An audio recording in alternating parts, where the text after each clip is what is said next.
E aí, tá tudo bem com você? Bom dia, eu sou Wellington Calazans e este é o programa Duplo Expresso, o seu programa de segunda a sexta que vai ao ar a partir das 6 da manhã. Essa semana tem acontecido algum atraso, mas eu peço desculpas desde já. Eu apresento o programa com Rômulo, que daqui a pouquinho eu vou chamar. Hoje no programa nós temos a Patrícia Vauquier, nossa comentarista de assuntos de engenharia pesada, telecomunicações, infraestrutura, a partir de Paris, capital da França, vai falar com a gente sobre Petrobras e Eletrobras como muito mais do que apenas patrimônio físico, como duas empresas apenas. Não é? Petrobras e Eletrobras como a garantia de energia, um setor extremamente estratégico. Nós temos discutido isso desde segunda-feira aqui no programa, por causa dos riscos de perdermos o nosso patrimônio. Na Petrobras temos aí a figura do Pedro Parente avançando contra a empresa, um inside job que ele tem feito, um trabalho interno que ele tem feito, detonando as estruturas da empresa, minando a empresa por dentro para facilitar o desmonte, entregando a preço de banana, fechando unidades de refino e ampliando os lucros norte-americanos no Brasil com a importação de derivados do petróleo já devidamente com o preço super elevado, comparando com a produção que seria local no Brasil. Enfim, muitas atividades lesa-pátria, muitos crimes lesa-pátria.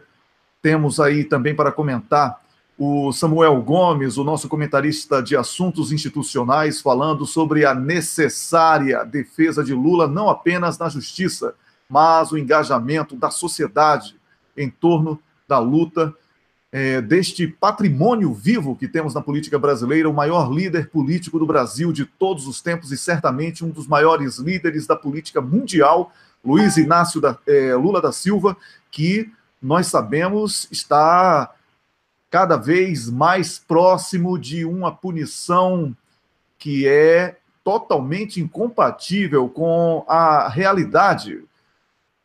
Lula tem sido condenado sucessivas vezes, tem a sua defesa obstruída, tem recebido derrotas sucessivas. Ontem mesmo tomou 5-0 no pedido de habeas corpus preventivo. Isso indica que a justiça realmente está totalmente dentro do golpe, é parte integrante e talvez o principal tentáculo do golpe seja a justiça no Brasil. Não falei que todas as pessoas do sistema judiciário, isso fique bem claro, mas quem hoje responde pelas principais instituições brasileiras estão sim engajadas nesse golpe perverso. O Brasil é um estado de exceção, jornalistas, políticos, cidadãos comuns, todos vivem com medo de falar, com medo de andar nas ruas, com medo de se expressar de forma contrária. Isso tudo temos denunciado aqui no Duplo Expresso todos os dias, através do nosso programa, através dos nossos vídeos, através dos nossos convidados. Então, sem dúvida alguma, é uma oportunidade única de debatermos com muita veemência esses assuntos para que possamos resgatar as pautas que sempre foram o objetivo deste programa. Somos totalmente favoráveis ao referendo revogatório, à defesa de Luiz Inácio Lula da Silva.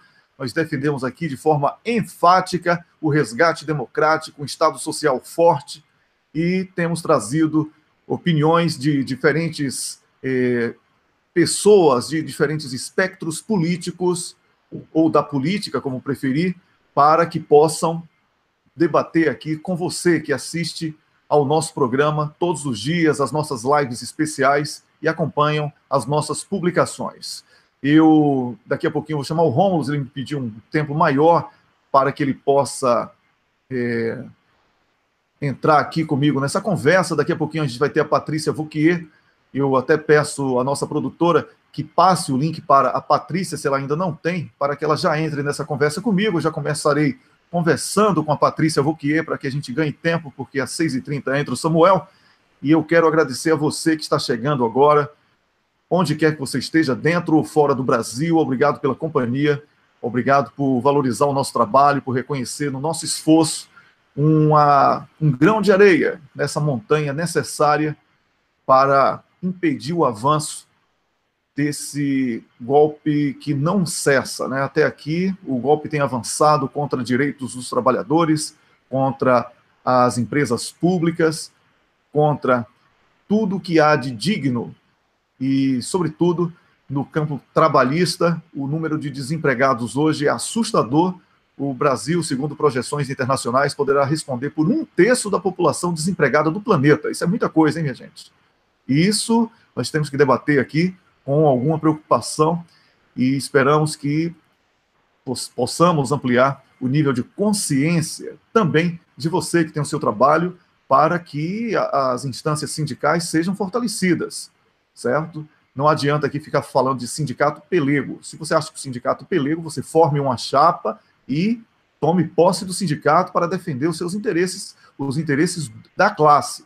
Se você acha que o sindicato lhe deixa dúvidas, vá lá, debata com o sindicato, mas não fragilize os instrumentos de força. Não sou patrocinado por nenhum sindicato, mas moro aqui num país onde os sindicatos são diversos para diferentes áreas, eles jogam um papel importantíssimo na conquista trabalhista. E é por isso que aqui na Suécia as pessoas valorizam e pagam, sim, as taxas sindicais espontaneamente para que essas representações coletivas possam ganhar a devida força na negociação por melhores salários, melhores condições no ambiente de trabalho e tudo aquilo que a gente almeja na condição de trabalhador. Tá bom?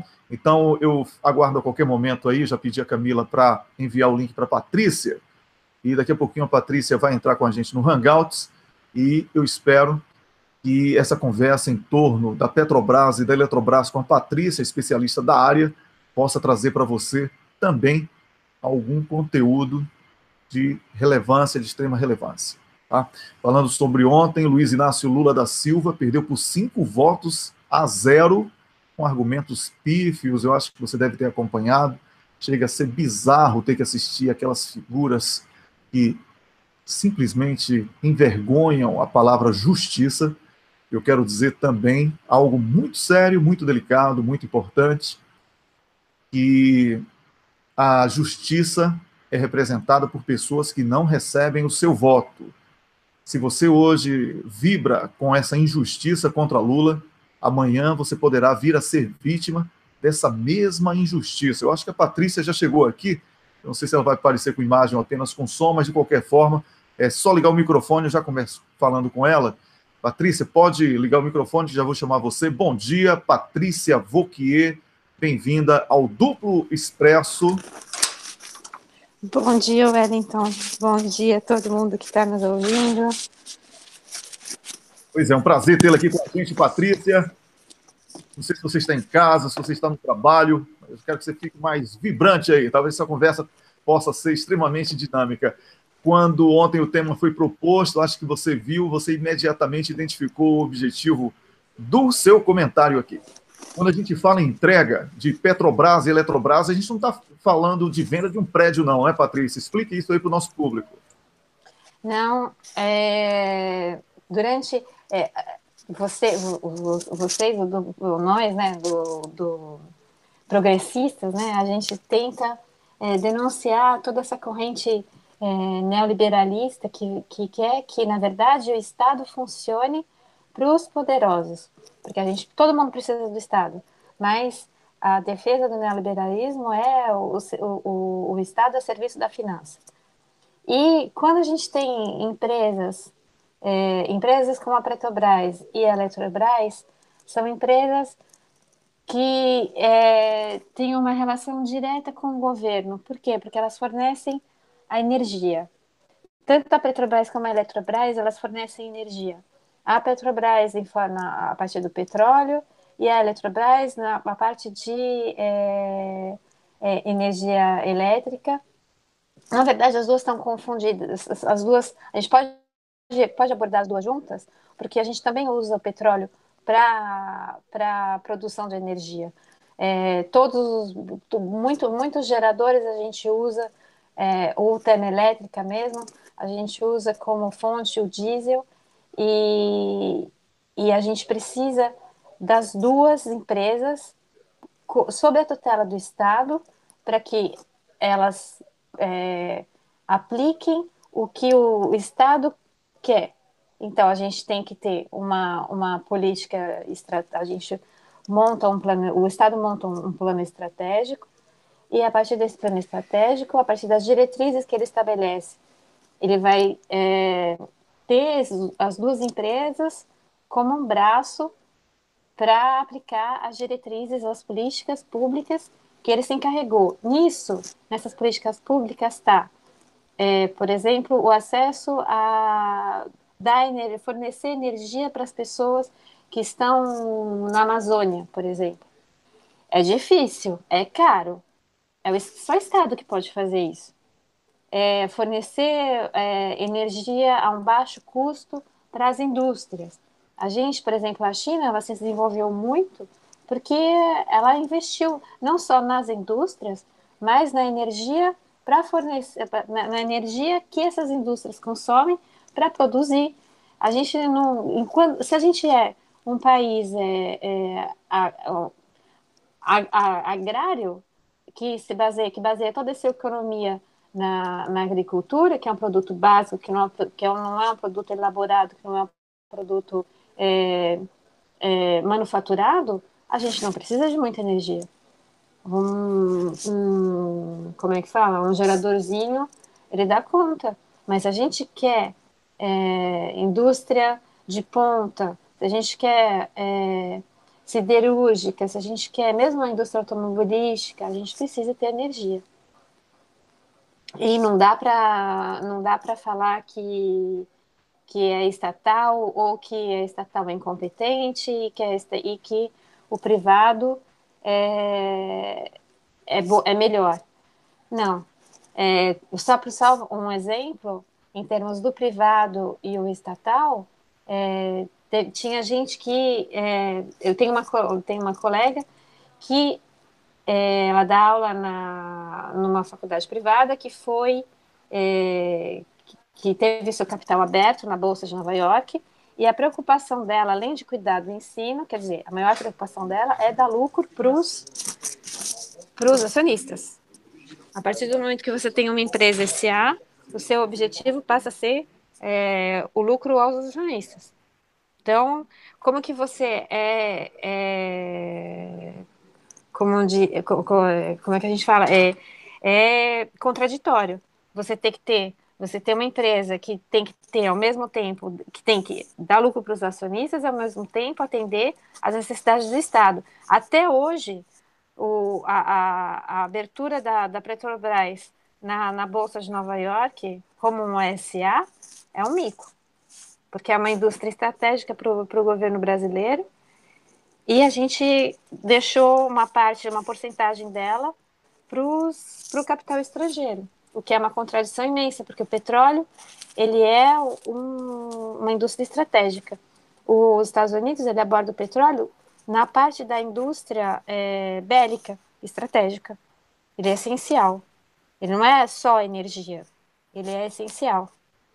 Uhum. Ô, Patrícia, um recente estudo aí, que inclusive foi tema de debate aqui no Duplo Expresso, semana passada, no DIEESE, aponta que a gestão e os resultados de uma empresa pública no Brasil são muito melhores do que os da empresa privada. Você poderia falar um pouco sobre isso? Então, como que a gente estabelece as metas para as empresas e ao final do ano a gente vê qual que foi o resultado. Normalmente, por mais que eles dizem por mais que se diz que as empresas estatais são incompetentes, a gente tem muito menos, como é que fala? Tem muito menos interesse conflitante do que as empresas privadas. Pois Desculpa, é. Wellington, não sei se eu respondia, não sei se... Sim. Um outro fator que aqui, inclusive aqui na Suécia, certamente aí na França também, em outros países aqui da Europa, as pessoas comentam muito, a questão da transparência. Quando uma empresa é pública, ela precisa ser muito mais transparente do que uma empresa privada, porque ela tem que prestar satisfação à sociedade. E por isso os caminhos, os mecanismos de controle, de fiscalização, eles são muito mais rigorosos em relação a uma empresa privada. Você pode falar um pouco sobre isso também, Patrícia? Posso.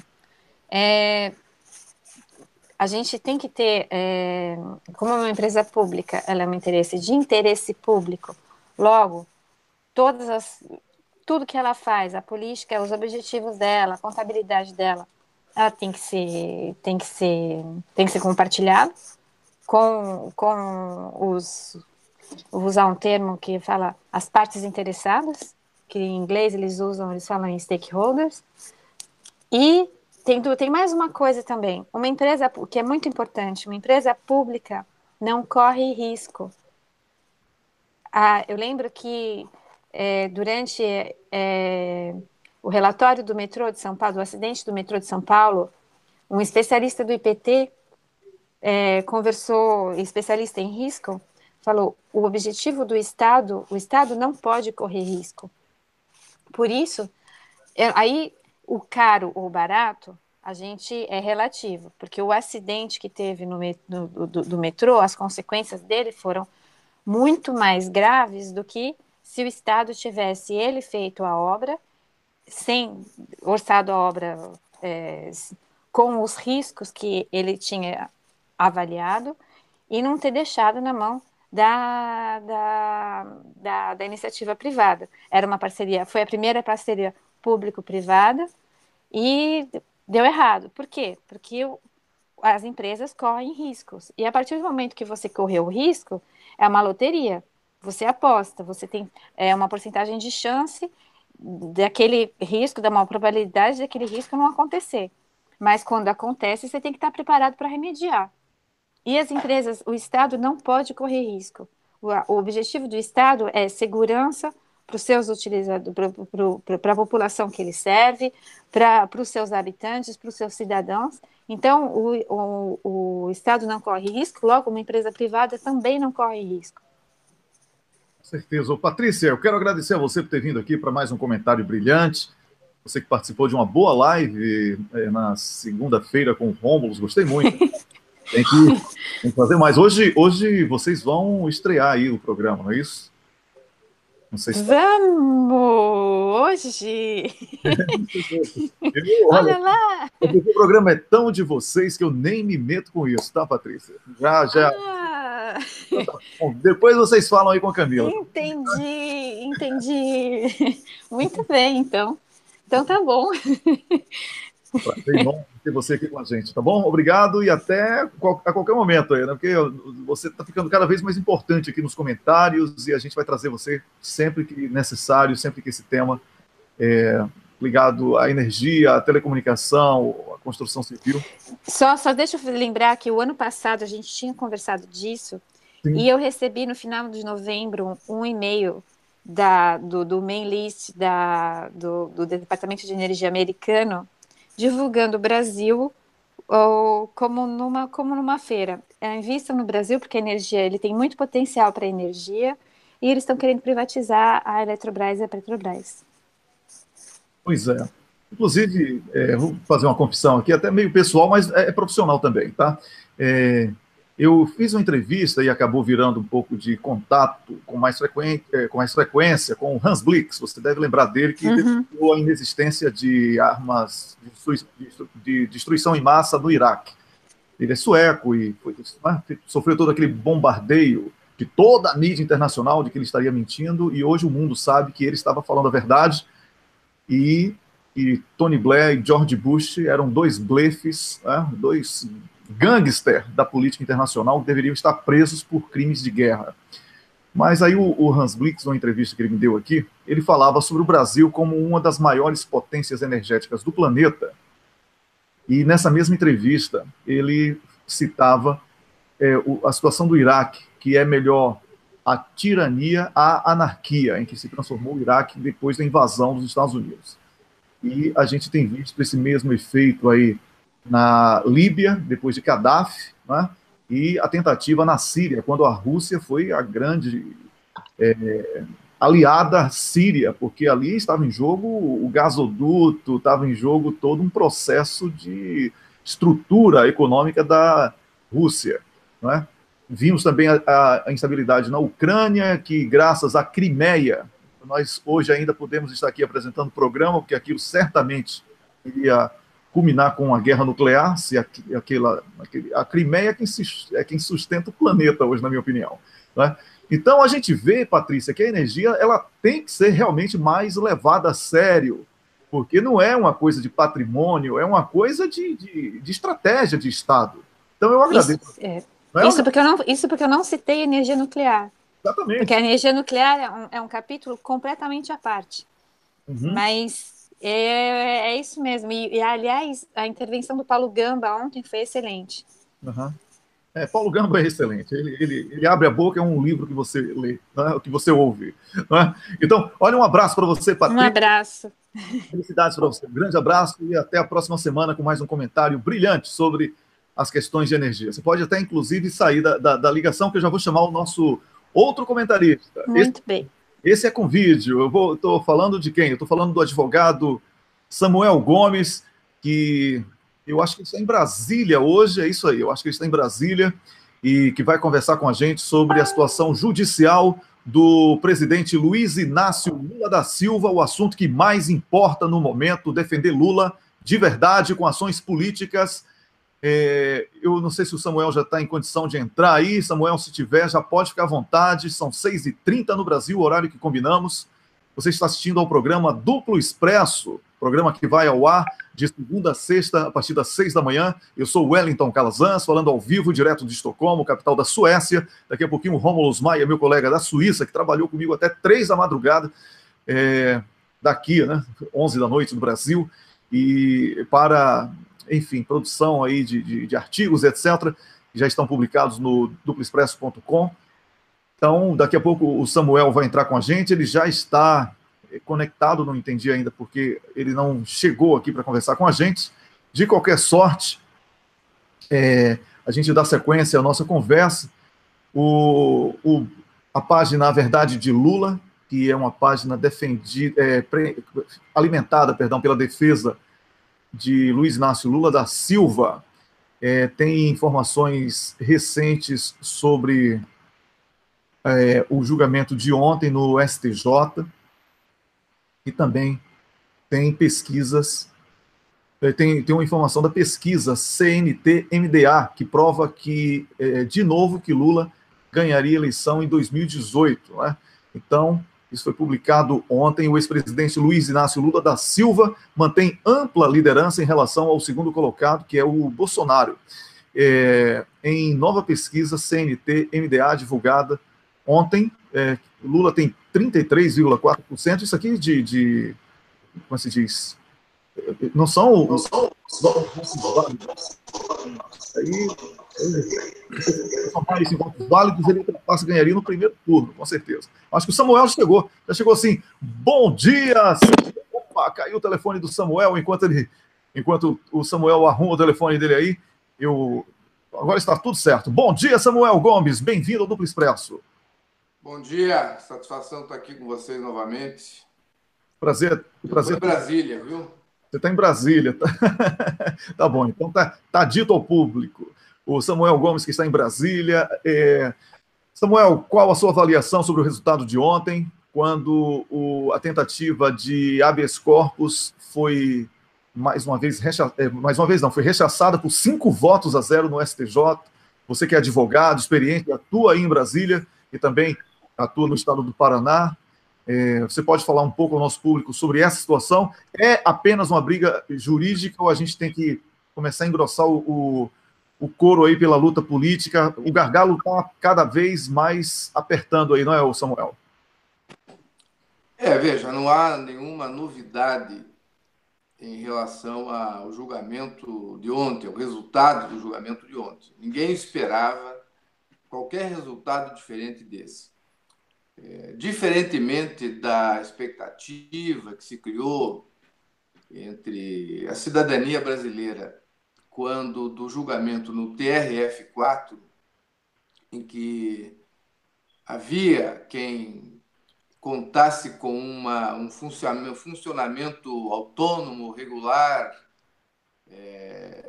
esperado de um órgão julgador colegiado, em que é comum o dissenso entre os julgadores. Naquele caso, se gerou uma expectativa de que nós teríamos um voto, eventualmente até 2 votos, porque, e aí não há nenhum demérito em quem imaginava isso, porque a esperança é um dever, a ilusão, a ingenuidade, isso é outra coisa. Agora, e quem está na política, só na política, e não tem um pé no direito, tem o direito, tem a prerrogativa, digamos assim, a liberdade de ler os acontecimentos de uma maneira exclusivamente política. Quem está no direito, um pé no direito, e tem uma visão política, sabe que a política perpassa o direito. Então, portanto, as análises como o Aragão fez, como eu mesmo fiz aqui no programa, na antevéspera e na véspera do julgamento do RF4, havia efetivamente uma expectativa de um julgamento diferente e acabou tendo aquele monolito, né? Aquele jogo concertado, aquela coisa vexatória, que fica para a história, aqueles 3 robozinhos de toga fazendo aquele papelão, mas aquele tom monocórdio, tudo aquilo muito, muito feio. Mas ontem não, ontem todos sabíamos, né? Agora, se sabíamos, alguém pode perguntar, mas se sabiam, por que então a defesa do presidente Lula adotou essa estratégia de apresentar um HC no STJ, quando a jurisprudência estava consolidada no sentido de que a prisão provisória pode ser iniciada, a execução provisória da pena pode ser iniciada após o julgamento de segundo grau. Por que, então, a defesa do presidente Lula fez isso? Porque tem que fazer isso, porque tem que esgotar as instâncias para que as manifestações venham. E essa manifestação de ontem, alguém pode dizer, mas isso causou um prejuízo. Não causou prejuízo nenhum, porque não elimina o uso de uma instância ou o manejo de uma ferramenta, não elimina nenhuma outra perspectiva, então, nenhuma outra ferramenta. Então, ontem foi cumprida uma etapa que nós sabíamos que seria essa. Eu digo isso para que as pessoas não desanimem. Não pensam, tudo acabou. Não, ontem teve uma derrota na STJ previsível. Bem, mas veja como são as coisas. Se nós tivéssemos esse caso, esse assunto que nós estamos tratando do presidente Lula, fosse um caso de literatura, nós teríamos que reconhecer que este narrador, ou este autor, este escritor, esse roteirista, é um exímio roteirista que está criando um thriller, como se diz, político, de altíssima combustão. Quem poderia imaginar? Parece aquelas coisas de filme mesmo, que tudo termina num momento de altíssima tensão, em que um gesto, um ato, uma palavra de uma pessoa define o destino de tudo, de uma nação, de um processo. Quem diria? E eu não sei vocês são suecos, suíços, talvez nem acredito mais em Deus, mas eu que estou aqui no Brasil, eu tenho fé aí no nosso Criador. E aí eu não acredito muito em coincidências, eu acredito mais bem em providência. É providencial esse roteiro. Por que é providencial? Porque ele coloca nas mãos da dona Carmen Lúcia uma decisão que todos sabem que não é técnica, que todos sabem que não é jurídica no sentido estrito da palavra, é uma decisão que tem uma inegável, e aí ninguém da direita, da esquerda, do centro, de baixo, de cima, do avesso, ninguém pode afirmar e afirma que ela não tem discricionariedade nesse momento, ou seja, que ela tem o poder, que a decisão é pessoal de pautar ou não pautar, quando não pautar o julgamento do HC 126.292, se eu não me engano, e das duas ADIs, duas ações diretas em constitucionalidade, que darão ao Supremo Tribunal Federal, ao plenário do Supremo Tribunal Federal, e além desses processos, o primeiro HC que a defesa do Lula interpôs logo em seguida o julgamento do RF4, que o ministro Fachin resolveu não dar nem negar, mas encaminhou para o plenário e, com isso, também jogou mais pressão para que o plenário do Supremo se reúna e decida. A par disso, todo o fato de que, desde que em 2016 houve os nossos aqui internautas, ou hangouters, como o Celso Amorim criou o neologismo, os nossos hangouters aqui sabem que em 2016 houve uma decisão do Supremo por 6-5, no sentido dessa jurisprudência aplicada ontem no STJ. 6-5. Em seguida, um dos que votaram com a maioria, o ministro Gilmar Mendes, declarou publicamente que estava revendo a sua posição. Então, o novo julgamento dará 6-5 no sentido de retornar a jurisprudência do Supremo ao seu leito histórico natural de que a jurisprudência, que a condenação, a execução da pena se inicia com o trânsito em julgado. O que é trânsito em julgado? É o julgamento final, é a decisão definitiva e irrecorrível num determinado processo. Samuel, deixa eu interromper você. O povo, aqui o nosso público, e eu dei uma passeada assim nas redes sociais e vários grupos que a gente participa nessas redes sociais e tal. A grande preocupação, Samuel, e eu vou chamar até o Rômulo, que é advogado, quando é dia de quarta-feira aqui, é covardia para mim. Pior quando vocês convidam Eugênio Aragão, Marcelo Neves, aí fica difícil para mim. Eu viro só um locutorzinho aqui no meio, as autoridades da justiça aqui conversando comigo.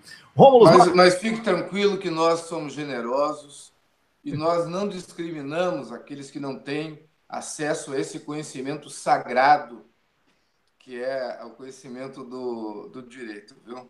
Tá bom, olha, agora respondendo ao que não vem ao caso nessa conversa específica, o Rômulo é católico, praticante. Eu já fui católico, hoje não tenho nenhuma religião, mas acredito na manifestação divina em mim, aquela coisa do Deus fez do homem sua obra e semelhança. Então, eu pratico o bem para colher o bem de volta. Rômulo Maia, bom dia. Bom dia, Wellington Calazans. Bom dia, Samuel Gomes. Wellington, eu quero dizer o seguinte, você pode não ser católico oficialmente, mas com esse mandamento que você colocou, do amar o próximo como a ti mesmo, você é mais católico que muito católico por aí. Você sabe que a Igreja Católica, inclusive, tem uma doutrina chamado católico por consideração, que é a pessoa que não foi evangelizada, não chegou a ouvir, digamos, a palavra, e vamos supor, por exemplo, uma pessoa no interior da China medieval, não tinha nenhum missionário, mas ela praticou bem, o resultado da sua obra na vida era positivo. Essa pessoa, ela tem salvação, segundo a doutrina católica. Isso é uma divergência, que, por exemplo, para os luteranos, você só tem a salvação pela fé, e no caso dos calvinistas, é aquela questão da predestinação. E então é isso. Então, você seguindo esse mandamento, você mesmo assim está salvo. Você é católico por consideração, quer você queira, quer não. Eu realmente sou católico. Bem, já que você me permita fazer uma derradeira digressão teológica aí, já que você tocou nós. Se você fizer a observação, você já responde essa pergunta sobre a prisão, o risco de prisão de Lula enquanto o STF não se posiciona, tá bom? Então, para a gente entrar... Pois é, mas então só dizendo o seguinte, que a lei maior vai pagar o mal com o bem, viu, meninada do Duplo Expresso? Os católicos e os agnósticos e os pós-modernos aí pagar o mal com o bem, tá? Encerro o parêntese doutrinário orientador aqui. Bem, agora é o seguinte, eu dizia que...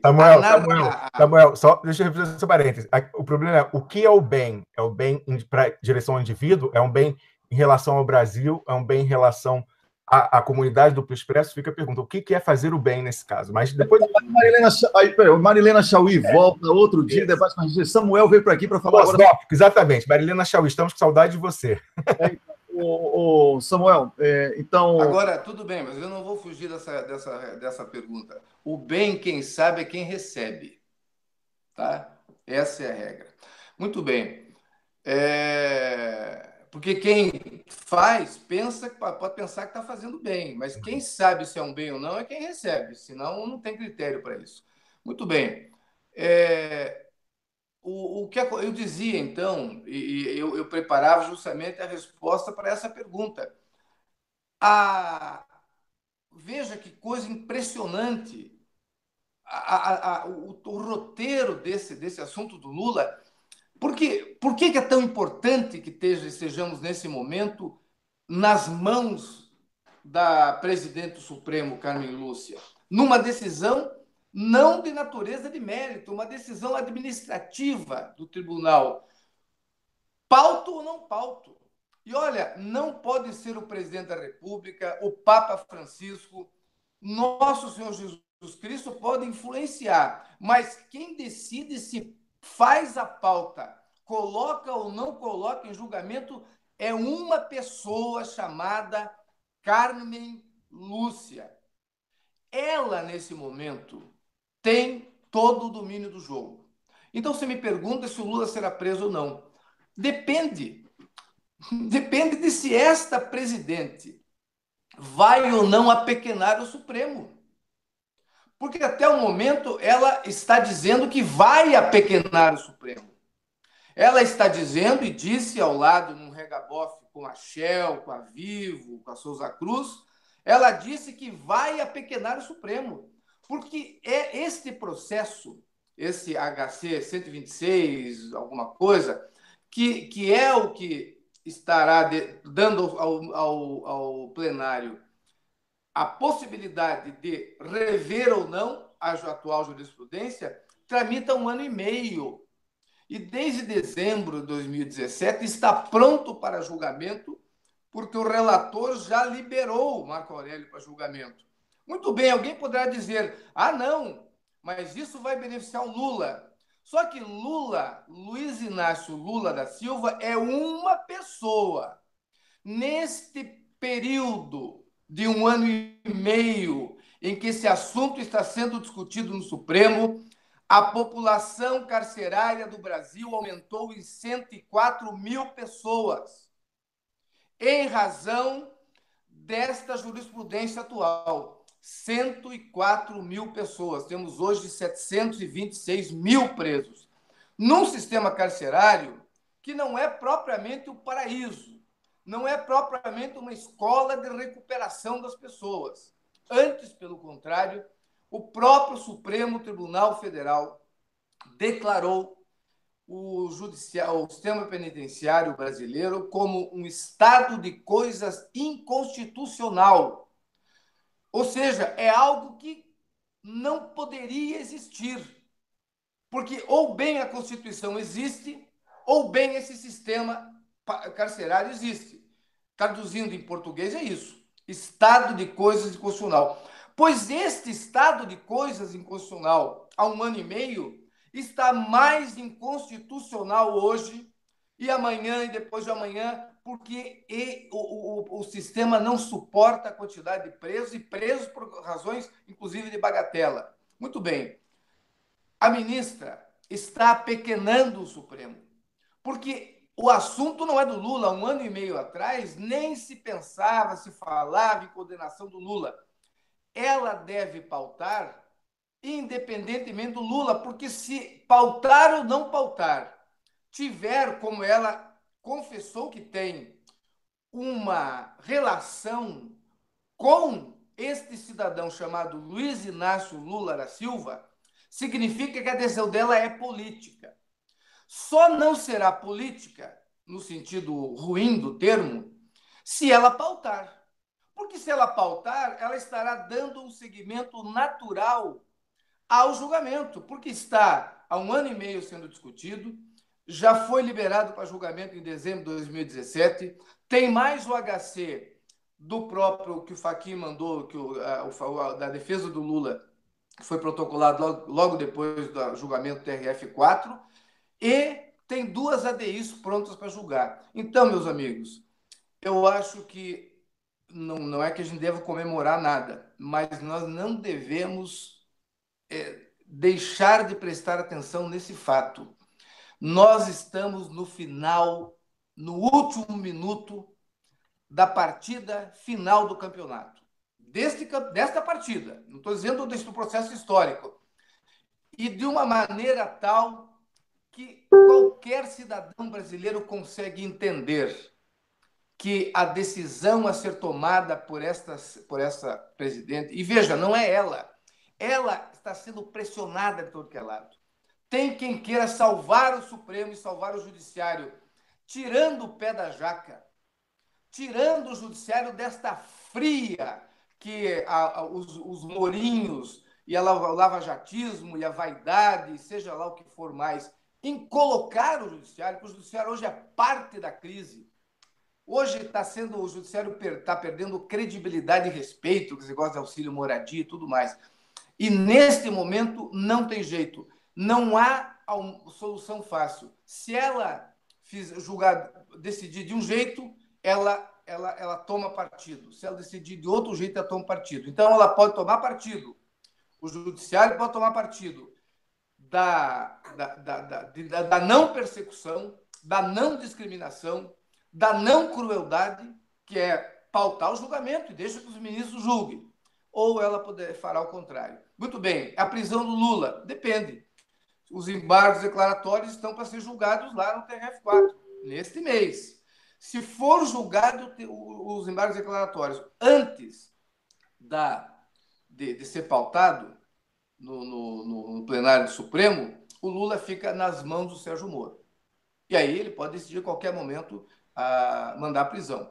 Tem, é claro, ainda, como foi esgotada a instância do STJ ontem, tem ainda um HC que pode ser apresentado assim que a prisão for decretada perante o Supremo. Tem essa outra hipótese, que aí um juiz monocrático, que de repente o mesmo juiz que mandou, que não quis dar, e mandou para o plenário, pode resolver dar, dependendo do contexto que o país esteja. Mas o fato é que, de uma maneira mais clara, a garantia de que o Lula poderá continuar em liberdade até o julgamento, provavelmente até o julgamento do processo no STJ, porque o que a jurisprudência do Supremo deverá fazer não é retornar àquela posição anterior, de que só se pode executar a pena depois do trânsito julgado da sentença. O que provavelmente acontecerá será um meio termo, no sentido de que, enquanto não for julgado o recurso especial, que é o recurso no STJ, não se pode prender. Ô, Samuel, você aqui não é apenas um comentarista de assuntos jurídicos, você é um comentarista de assuntos institucionais, dada a sua experiência, contato, ideológicos também. Teológicos. Teológicos, sim, claro. Você é um santo, eu diria até. Tô brincando. Você quem diz. Eu estou brincando com você. Samuel, é o seguinte,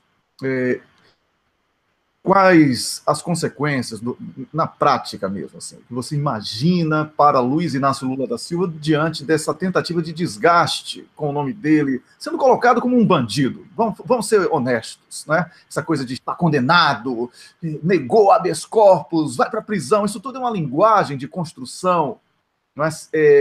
Subliminar. Eu entendo de estratégia de subliminaridade, que eu trabalho com isso também, tá? Então, isso é uma estratégia de subliminaridade. Essas palavrinhas, expressões que nos anos 80, 90, 2000, até 2000 e pouco, que eu chamo de datenização da televisão, né? Aquela coisa do bandido bom e bandido morto, aquelas coisas, assim. Aí ficou isso no inconsciente das pessoas. Agora, como é que você avalia? Você acha que Lula continua crescendo, porque as pessoas são mais empáticas com as vítimas, que nesse caso está explícito que há uma perseguição contra Lula, de pessoas grandes, do poder, vamos chamar assim. Você acha que Lula e essa luta que nós encampamos, eu sei que você, mais do que poucos que conheço, encampa porque aí eu vou ler uma nota que eu recebi ontem de uma pessoa muito ligada a um desses intelectuais que assinaram o manifesto de Plano B dentro do PT. Olha só o que foi que essa fonte me falou. Uma das pessoas que assinou o tal manifesto foi praticamente constrangido a assinar. O movimento é feito pelos intelectuais paulistas, que são todos ligados ao Haddad. Essa pessoa ainda falou que não achava que a assinatura teria tanta repercussão, e ainda disse que tem outros nomes dentro do PT que ele se identifica mais. Você acredita que essa tentativa artificial de fora para dentro do PT, eu sei que você não é filiado ao PT, então, mas você está aí nos bastidores de Brasília, será suficientemente forte para que Lula seja alijado do processo e que comecem a falar em plano B, ao invés da nosso lema, seu lema? Nós abraçamos essa causa muito por sua influência aqui. Lula de A a Z, Wellington. É Lula de A a Z. É Lula de A a Z, Rômulus. Não tem outra letra no alfabeto, é L. Então, fala sobre isso aí, o Samuel Gomes. Eu penso que, na hipótese da prisão do Lula, esse cenário no qual nós vivemos, que é um cenário de poucas cores intermediárias, pouco degradê, pouco cinza, cada vez mais é branco ou preto, ele definitivamente se politizará de uma maneira com pouquíssimas mediações, porque é difícil quantificar, mas talvez uma parte daqueles que hoje estão com Lula arreiem, como se diz, né? Quer dizer, solta o Betis, como nós diz lá no Paraná, diz, não realmente, se o judiciário decidiu, então é isso mesmo, a pena, pode ser. Mas o mais provável é que cristalize o apoio ao Lula e as instituições naufraguem de maneira absoluta. O que eu acredito é que a politização da sociedade se estabelecerá de uma maneira que não é boa, mas quem sabe o que é bom não é bom. É só a história mais adiante que vai nos dizer se o que nós estamos vivendo agora é bom e para que serviu, né?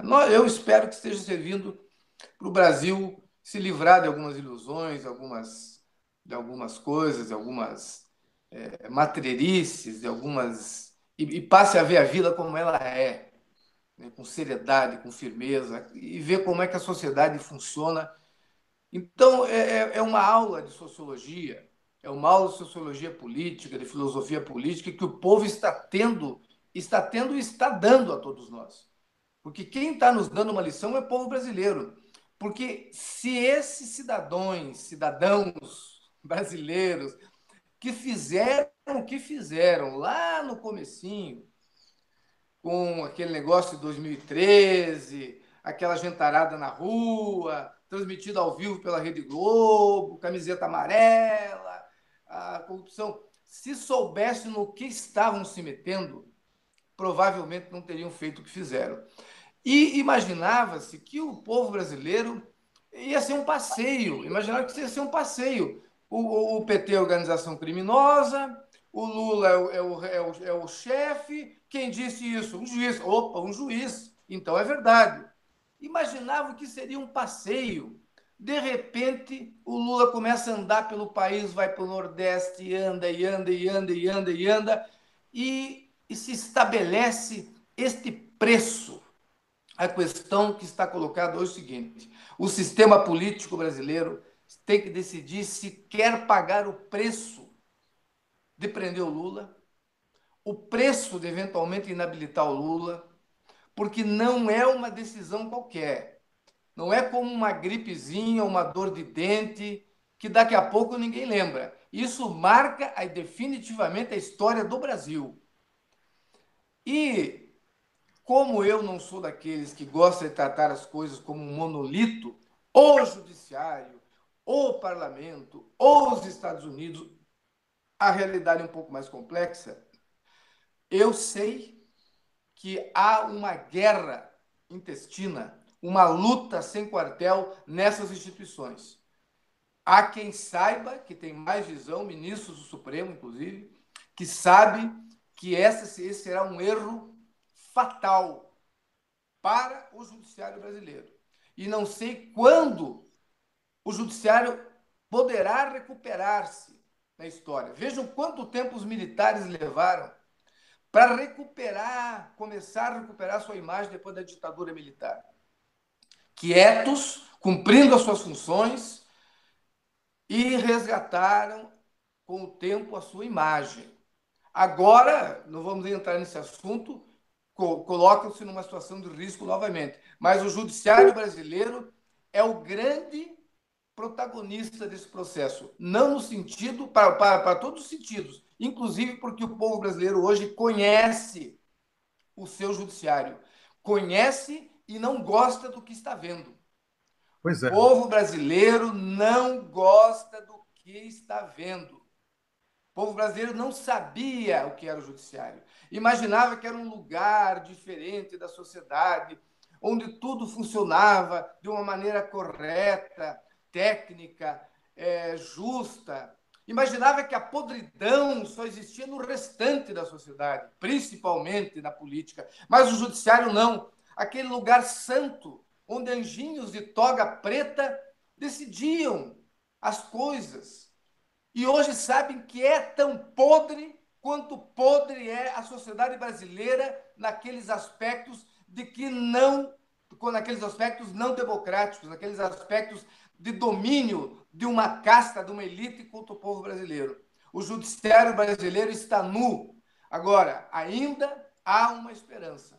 A esperança não de que vai levar muito tempo, e esse judiciário não serve para o Brasil. Um próximo governo democrático tem que fazer uma reforma. O povo brasileiro construir um novo judiciário, uma nova estrutura do judiciário. Agora, vamos ver como será o capítulo final. Se a bateção do pênalti, a dona Carmen Lúcia está nos 45 minutos do segundo tempo, estádio todo olhando, bola na marca do pênalti, vamos ver se ela vai acertar o gol ou se ela vai chutar para fora.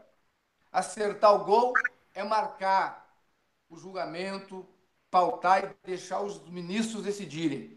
Chutar para fora é levar o time dela, do judiciário, para a segunda, depois para a terceira divisão, para ver se um dia volta para a primeira divisão da consideração do povo brasileiro. Samuel, eu não poderia deixar de parabenizá-lo por esse comentário, sobretudo essa conclusão brilhante aí, e você já estourou seu tempo, a gente sabe que você tem também suas obrigações aí em Brasília. Eu quero agradecer a você pela presença, eu quero dizer que a sua palavra aqui foi uma palavra de realidade. Nós estamos trabalhando para defender Lula de todas as maneiras que nós podemos. O seu argumento, trazendo informação para as pessoas, tira a ilusão de quem não é, da área, sua área, da área de Rômulo, que é a área do direito, de que as coisas são apenas 2 mais 2. Você trouxe todo um espectro que a área de Rômulo, que é a área do direito, que compõe toda essa novela, esse filme, esse roteiro que você até elogiou o autor desconhecido aqui, o anônimo, né? Então, Samuel, eu quero parabenizá-lo mesmo, porque você vem aqui para comentar um assunto, mas você acaba dando uma aula de como as coisas estão se dando, como deveriam ser, e você foi muito digno, sobretudo, porque você deu a saída honrosa. Porque quando você parte para... você emparedou até a página 4, você botou a bola na marca do pênalti, chutar para dentro ou para fora, é aí a escolha da Carmen Lúcia, como você mesmo colocou, de forma primorosa. Então, você deu a saída honrosa a ela, fazer o gol ou chutar para fora. Então, obrigado, Samuel. E volte sempre que você quiser. Obrigado. Wellington, deixa eu me despedir do nosso consultor, nosso comentarista de assuntos institucionais e agora também teológicos, do Blade teólogo, Samuel Gomes. Eu fiquei ouvindo com muita atenção, eu concordo com tudo que você falou, Samuel. E só para me despedir, eu gosto de ouvir você, porque, sabe, a sua oratória a qual ela me lembra? Eu cresci no Rio de Janeiro nos anos 80, a de Leonel Brizola. Então é sempre um prazer ouvi-la, a maneira como você fala. Me lembra dele. Você, eu sei como é um admirador dele, vai tomar isso como um imenso elogio. Obrigado. Acho que o ego não poderia ter sido mais massageado em uma manhã como hoje, hein? Um grande abraço. Você pode, inclusive, promover a desconexão e eu vou conseguir o programa aqui com o Rômulo, tá bom? Felicidades e veja lá o seu chat, tá? Eu tô mandando uma mensagem. Valeu, felicidades para você. Um grande abraço. Rômulo Maia, agora fala um pouquinho, né, Rômulo? Hoje você castigou minha garganta. Perdão, Wellington Calazans, perdão, é porque eu, essa noite, tive que mais uma vez ficar acordado, mas quero falar aqui para todo mundo que nós tivemos que descumprir uma promessa que nós havíamos feito com vocês, principalmente, e nós não vamos mais descumpri-la. Foi a última vez, porque, assim como uma outra resposta que nós fomos obrigados a dar, a que nós demos no fim da tarde de ontem, e a qual eu cujas repercussões eu fiquei vendo durante a noite, né, vocês me respondiam, e eu respondia a vocês ao longo da madrugada inteira, então essa noite só dormi uma hora e pouquinho, por isso que eu me atrasei. É definitiva, é demolidora, assim como a minha resposta na segunda-feira, aquele artigo tentando assassinar a minha reputação. Pois então, não há necessidade mais. É importante, Wellington, entender o seguinte: existe uma disciplina, agora que todo mundo sabe meu currículo extenso, existe uma disciplina que eu estudei aqui no WTI, no World Trade Institute, com uma pesquisadora americana que se chama Susan Frank, muito renomada da área de regulação de investimentos estrangeiros e disputa investidor-estado, que se chama, em inglês, Cognitive Bias, que a gente traduz em português para vieses cognitivos. Eles são defeitos cognitivos que todos os humanos têm, eu tenho, você tem, independentemente do grau de educação, que são atalhos da mente, que na maioria das vezes... O que é um atalho? É algo que faz com que você faça algo que seria mais longo, de uma maneira mais rápida. Então, esses atalhos é como se fosse o preconceito, entendeu? Ele é uma decisão que somente já racionalizou, já tem uma experimentação, então ela se acostumou que certa coisa se dá de certa forma, então ela tem, por default, por regra, seguir aquela orientação e não reavaliar a cada circunstância todas as informações fáticas que vão levar ela a tomar uma decisão. Está muito abstrato o que eu estou falando, mas é o seguinte: esses defeitos cognitivos, eles tornam a vida possível, porque ninguém poderia, por exemplo, tomar cada decisão analisando como se fosse do zero cada elemento. Então, perder-se-ia muito tempo. E há vários viés cognitivos, e um deles é o viés cognitivo da confirmação. E ele eu diria que hoje é o viés cognitivo mais importante dessa era de redes sociais e de bolhas. O que é o viés cognitivo da confirmação? As pessoas tendem a apenas procurar ler e no que elas leem, só assimilar aquilo que apenas o que confirma aquilo no que ela já acreditava anteriormente. Então, você vê que a pessoa, ela já tem uma opinião, ela já é apoiadora do presidente Lula, ou ela já ou já odeia o presidente Lula, então ela vai ler o noticiário e ela só vai reter no noticiário as notícias que confirmam a predisposição dela. Isso somos todos nós, Wellington. Todos nós temos essa tendência, a gente tem que lutar contra ela, mas todos temos a tendência ao viés de confirmação. E aí, muitas pessoas vieram falar para mim, por isso que eu quero dizer que eu não vou mais responder. Tem muita gente, Wellington, tentando surfar na repercussão que o programa dá. Teve gente aí com posts, né, tratando do Duplo Expresso, atacando o Duplo Expresso. Se você olhar o número de acessos de comentários, a pessoa lá, na verdade, o atacando a minha reputação, essa pessoa não tinha aquele número de acessos de comentários há anos.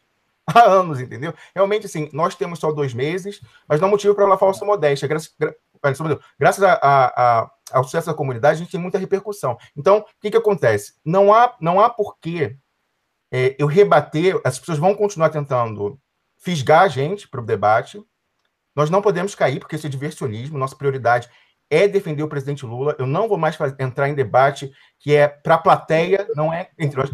Rômulo, você, do ponto de vista da comunicação, você já está entrando. Então, por favor, vamos encerrar aqui. Não, tudo bem, mas eu quero explicar isso. Então, assim, não vou mais entrar nesse debate. Então, eu só respondi pela última vez, porque você sabe disso, Wellington, uma importante liderança do movimento sindical pediu para a gente, por favor, que respondesse. Eu falei o dia inteiro, foi praticamente um assédio. Você não sabe que era assédio porque é um amigo, mas assim, porque ele falou o seguinte: olha, eu preciso responder porque as pessoas estão dizendo, mas eu expliquei para ele isso, ele não conhece certamente a disciplina de viés cognitivo. Aí falou, mas eles estão mandando o artigo e eu fico sem resposta. Falei, olha, eu posso escrever a melhor resposta do mundo, eles vão fazer sequência um atrás do outro, você vai mandar, mas não adianta, porque do artigo que você mandar, por mais bem escrito que esteja, eles só vão reter o que é conveniente para a posição pré-tomada deles. Então, assim, é uma discussão perdida ab início, não há por que entrar nessa discussão. Então, só por gratidão a essa liderança do movimento sindical, que estava lá nos grupos de discussão, eu escrevi esse artigo, mas, assim, ele é definitivo, quem ler vai ver, não há réplica possível a esse artigo,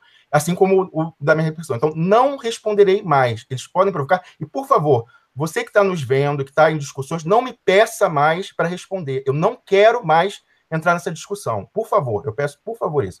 Então, eu queria só dizer isso, Wellington, para encerrar esse assunto. Está lá no nosso site a resposta, quem quiser ver, já está com muita... Publiquei tarde ontem, mas já está com muito acesso, graças a Deus, e infelizmente, para quem é o objeto dele. Então, mudando de assunto, Wellington, eu deixei o Samuel Gomes embora antes de comentar essa questão do STJ, porque eu não quero de forma nenhuma constrangê-lo. Então, eu quero dizer o seguinte, Wellington, a gente já sabia desde semana passada que seria 5-0, não é verdade? Você falou no programa aqui, nós sondamos com fontes lá, você falou aqui, se registrou mais de uma semana antes, que seria 5-0. E até a questão que o Samuel levanta, que realmente, de fato, nesse caso, havia uma jurisprudência, então não foi tão agressivo ao direito como foi o TRF4, como foi a sentença do Sérgio Moro. Ocorre que, hoje em dia, o direito é a desculpa, a decisão é política, então o direito é desculpa. Se eles quisessem beneficiar o presidente Lula, eles ignorariam simplesmente a jurisprudência. Então, é muito fácil dizer que siga a jurisprudência quando a decisão é contra a gente, e aí quando seria a favor, aí eles inovam. Então, não. Então, aquilo ali é porque, como nesse caso a jurisprudência se adequava à decisão que já estava tomada politicamente, aí eles seguiram. Se fosse o contrário, não seguiriam, como não seguiu o TRF4. Então, eu quero dizer o seguinte, já era esperado, assim como já era esperado, Wellington, a ação pífia de políticos antes. Eu quero saber o que os políticos com mandato, que tem prerrogativa de parlamentar, fizeram para tentar influenciar politicamente o julgamento. A gente publicou aqui o documento, do qual a gente não vai arredar pé, tentaram demolir o documento, mas isso só denota a importância dele, então, já insistindo, nós publicamos um documento que é uma prova documental de crime do Sérgio Moro. As pessoas falam, mas não adianta na justiça. Não era, a gente nunca quis na justiça. Inclusive, o grande Eugênio Aragão, uma pessoa tão generosa com quem eu falei ontem à noite, não vou revelar o conteúdo da conversa, mas eu sei que ele não quer entrar em polêmica. O grande Eugênio Aragão, quando veio aqui no dia seguinte da nossa publicação, conversou com a gente por 20 minutos, eu coloquei esse extrato no post que eu publiquei, eu vou ler a citação do Eugênio Aragão, provocado por mim.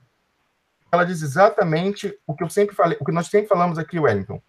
A questão não é o uso do documento, nunca era para ser no processo. A justiça brasileira tem lado, ela deu de 5-0 no Lula ontem, ela é capturada por interesses antinacionais e antipovo. O documento, já há muitos outros documentos que causam nulidade no processo, mas esse não só causa nulidade pelo cerceamento de defesa, como é uma prova de crime do Sérgio Moro. Essa é a novidade, Wellington. Então, eu vou ler a resposta do ministro Eugênio Aragão, um trecho, provocado por mim. Eu sou o primeiro a dizer que não adianta juridicamente o documento, ele era para ser usado politicamente, por quem tem mandato e deveria ter a obrigação de fazer isso. Então, deveria ter feito isso desde a semana passada para tentar influenciar o julgamento de hoje. Em vez disso, resolveram atacar o documento. Agora, quem tem que explicar essa atitude não sou eu, são eles.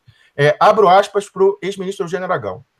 Enfim, eu devo lhe dizer que não tenho, em relação ao sistema judiciário, qualquer tipo de esperança. Não tenho. Eu acho que isso Se a gente, por acaso, em algum momento, vai ter alguma vantagem para a defesa de Lula, isso é em função de circunstâncias políticas, de avaliações políticas de risco, mas em hipótese nenhuma pelo amor à Constituição e pelo amor às garantias fundamentais ali inscritas. Então, há uma tentativa de diversionismo, falar, se o documento fosse importante, por que o doutor Zanin não usou? Primeiro que ele recebeu há uma semana só. Ele recebeu junto com todo mundo. No dia que nós recebemos, nós repassamos. Ele elogiou, falou que era um belo trabalho. Bem-vindo, ainda mais pelo impacto que teve, Wellington. O número de leituras, toda vez que o pessoal fica lá na defensiva, isso beneficia a defesa do presidente Lula. Então, quando publicamos situação de clandestino do Eduardo Cunha, seu acordo com o Moro, o áudio da fonte do TI, a questão da FRA comprovando as fraudes que obrigou eles a admitir no laudo da PF. Gente, com a publicação aqui, a gente obrigou eles a adiar em 2 semanas. E eu falei com pessoas que estão envolvidas no processo, me deram parabéns por isso. Então, assim, toda vez que a gente lutou contra a Lava Jato, colocou isso na defensiva, a gente agiu em benefício da defesa de Lula. E não foi diferente com a publicação daquele documento. Só que quem tinha que pegar e fazer ação política, como defendemos nós, como inclusive defendeu aqui no programa, numa longa entrevista, não foi pegadinha de jogar uma pergunta, pegar uma frase de volta, isolar e fazer. Nós não fazemos pegadinha com o convidado, Wellington. A gente manda a pauta com antecedência. Eu mandei o artigo e o documento para o Eugênio Aragão na véspera, ele leu, ele é especialista no assunto, e a gente teve uma entrevista só sobre isso, de 20 minutos. Se você quer saber realmente a verdadeira opinião do Eugênio Aragão, sem constrangê-lo, sem constranger o ex-ministro da Justiça, Eugênio Aragão, um nome tão importante, um quadro que é uma reserva moral de todo o Brasil, não só da esquerda, não só do Partido dos Trabalhadores. Veja uma entrevista de 20 minutos que está lá e veja o que ele disse. Então, o uso... Wellington, deixa eu terminar. O uso tinha que ser político. Então é isso. Isso que eu defendi. E eu não vi esse uso político, pelo contrário. Tentaram detonar o documento e, até chegar ao julgamento, Wellington, não vi outras pessoas entrando com HC, políticos falando, entrando com amigos Cury, fazendo, pegando, por exemplo, esse documento e indo fazer, requisitar. Se eles põem dúvida, Wellington, em relação à fidedignidade do documento, eu quero eles usando a prerrogativa de parlamentar, Wellington, para oficiar o Ministério da Justiça e exigir o levantamento de sigilo. Porque o sigilo, como disse o Eugênio Aragão nessa entrevista, o sigilo é para proteger o Tacla Duran e não o Estado brasileiro. Então, o Tacla Duran pode abrir mão do sigilo. Então, esses deputados podem ir lá, eles que têm contato com o Tacla Duran, inclusive, o Tacla Duran seria o maior beneficiário em levantar o sigilo disso. O próprio Eugênio Aragão fala que tem certeza que o Tacla Duran gostaria de levantar o sigilo. Esses parlamentares, Wellington, que estiveram com o Tacla Duran e têm contato com ele, poderiam pedir isso para o Tacla Duran, uma manifestação oficial do Ministério da Justiça, e exigir o original do documento. E aí não sobraria nenhum diversionismo para discutir a fidedignidade do documento. Então, quem quiser saber a opinião do Eugênio Aragão sem pegadinha, constrangedora, sem cilada, veja esse vídeo de 20 minutos só sobre essa questão.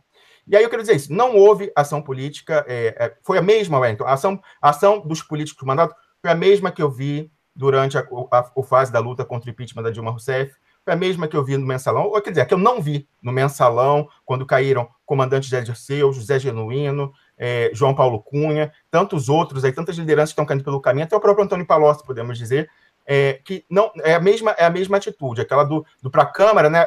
Fica esperando para narrar, Wellington, narrar a decisão judicial. E aí terminou, e aí vai, né? Chama a coletiva, e aí fala, e acontece, mas e os atos? E os atos? E assim, por isso que eu esperei o Samuel Gomes sair, porque eu não quero constrangê-lo. Essa é uma opinião do Duplo Expresso, que nós damos nome aos bois, a nossa função é estragar álibi para a inação. Então, estamos aqui estragando o álibi para a inação de autoridades. Vamos continuar fazendo isso. Se o preço for ninguém mais dar entrevista para o Duplo Expresso, pagaremos esse preço com prazer. Porque ninguém mais fala o que a gente fala, Wellington. Isso é o mais importante. Mais importante, desculpe, modéstia à parte, mais importante do que ter entrevistados aqui com mandato, deputados e senadores, mais importante do que isso é poder dizer o que eu estou dizendo agora. Poder dar nome aos bois, como recomendou o nosso guru, o embaixador Samuel Pinheiro Guimarães. Então, estamos dando nome aos bois, estamos tirando políticos da zona de conforto, do álibi que construíram para si, e vamos continuar cobrando, porque nós somos a cidadania. Eles são mandatários, eles são procuradores da cidadania, que é o mandante. Nós temos todo o direito de cobrar-lhes prestação de contas. E nós, a base, exige, Wellington, Lula de A a Z, e essa proteção por esses políticos com mandato, com atos, e não com palavras. A gente quer atos. Então, eu quero ver, eu desafio essas pessoas a requisitarem ao Ministério da Justiça o original do documento. Eu desafio. A questão é o documento, querem debater? Então, pega o original lá, pede para o Tacla Duran levantar o sigilo e pede o original de uma prova documental de crime do Sérgio Moro, que não só, Wellington, é causa de nulidade do julgamento, como justificaria. Se houvesse lei no Brasil, se o judiciário não estivesse fechado com o Sérgio Moro, a prisão dele, o pessoal fica falando, e você acha que o Sérgio Moro vai ser preso? É evidente que não. É evidente que não. Eu acho que quem viu o meu currículo que foi vazado, né, que deu a carteirada por mim, sabe que eu não sou burro. É evidente que eu não espero que o Sérgio Moro seja preso. Mas eu estou falando que, de acordo com a lei, justificaria a prisão cautelar do Sérgio Moro. E isso tem um peso político. Não é em processo, é um peso político. Então, Eu quero que as lideranças peguem esse documento, o original no Ministério da Justiça, não tem nem mais que pedir para mim, sem marcar d'água, não. Vá lá, senhor deputado, exerça a prerrogativa que o povo lhe outorgou e peça o original do documento. Do que vocês têm tanto medo? Do que vocês têm tanto medo? Então, passou, já queimaram o STJ sem fazer nada. Agora a gente vai ter o STF. Vai ser a mesma coisa? Para fazer livezinha depois de coletiva, dizendo, ai, meu Deus, aí quando o Lula for preso, vai chamar live também? Ah, não sei o quê. Que é por quê? É para chegar com o Lula preso e o povo revoltado, um sonho, um delírio, porque não vai acontecer, de que com a revolta do povo vai eleger 250 deputados do PT, 35 senadores do PT, 15 governadores do PT, deputados estaduais são as vagas em disputa nesse ano. E o presidente, evidentemente, achando que vai eleger o plano B. Eu quero, desculpa se estragar o sonho, não vai. Mas mesmo que fosse, eu ficarei até o fim com o presidente Lula. Ele é o compromisso do Duplo Expresso. Aqui eu falo em nome do Wellington, porque isso a gente está fechado de A a Z. A gente fala isso. Então, se vocês estão pensando em bancada, em número de bancada, e estão querendo usar a cabeça de Lula como troféu para vender em eleição, nós não compactuaremos com isso. Então, mais uma vez, vamos estragar esse álibi. Se identificarmos esse movimento de pessoas que estão querendo, como urubu, ficar sambando em cima da carniça do Lula, nós falaremos, daremos nome aos bois. E ontem foi mais um exemplo disso, Wellington, daquele maravilhoso artigo do Rubens Francisco, o Pacto Corvino, de quem fica discutindo herança de vivente. O Lula está vivo e há pessoas que estão próximas, que estão de olho na herança dele, quando conseguirem, junto com os inimigos do Lula, fazer com que ele seja um cadáver político. O Duplo Expresso não compactuará com isso. Nós vamos expor todo mundo que fizer isso, independente de quem seja, porque o nosso compromisso é com o Brasil, é com os brasileiros e é com o presidente Luiz Inácio Lula da Silva e a sua defesa. E é lamentável, Wellington, que haja quadros do PT usando a máquina partidária para dinamitar, como eu mostro nesse artigo, a defesa técnica do presidente Lula. Nós temos deputados, Wellington, deputados que estão encarregados da sua defesa política e administrativa em Brasília, atuando junto com blogueiros para desmentir, para dizer que o Lula e o Zanin são mentirosos. Eu vou tocar 2 áudios e com isso eu vou encerrar essa sequência desse comentário aqui. Impressionante. Primeiro é o áudio de 15 de dezembro do Tacla Duran, cujo depoimento foi tomado pelo Cristiano Zanin, que foi o que começou com toda essa confusão, porque foi quando eu vi esse depoimento que eles deram diante de um tabelião. Foi um ato processual, Wellington, da defesa do Lula. Não foi algo sem consequência. Ali, o doutor Cristiano Zanin vai confirmar que o Sérgio Moro dizia, sim, que um dos motivos, e foram vários, um dos motivos que não houve Tacla Duran era, sim, desconhecer o seu endereço na Espanha. E o Tacla Duran fala isso, e o doutor Cristiano Zanin, os dois, diante de um tabelião, confirmam. Eu vou tocar o áudio, para que não reste dúvida.